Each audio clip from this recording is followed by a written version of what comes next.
Now I want to talk to you about some differences between sleep apnea in children and sleep apnea in adults.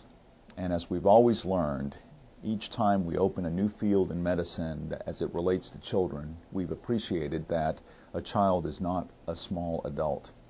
A child often has intrinsic differences that don't allow us to use simple adult guidelines in the management, assessment, and verification of a disorder. A child, for instance, has a problem with much smaller levels of sleep apnea than an adult does. How do we know this? Well, we've done many studies where we've looked at how many obstructions an hour cause a child to have manifestations of sleep apnea during the day.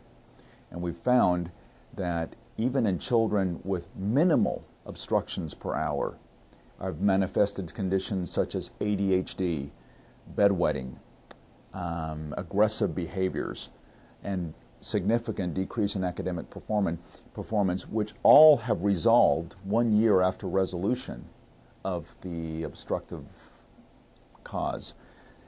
This has led us to understand and also realize with some concern that there may be many children that are not adequately being treated for their sleep disorders. It is so important in our assessment of a child to understand what is the effect of the sleep disorder on the daily happenings of a child.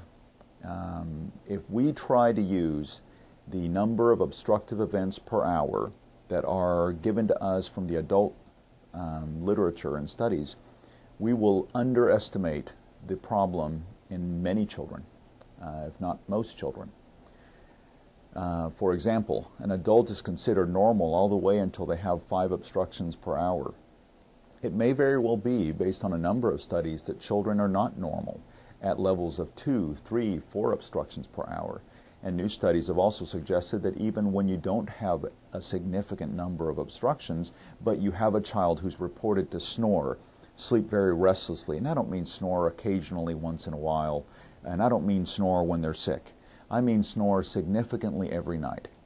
And in those children who have disruptions in their sleep, these manifestations that I've described are much more prevalent and do correct themselves to a certain degree after treatment.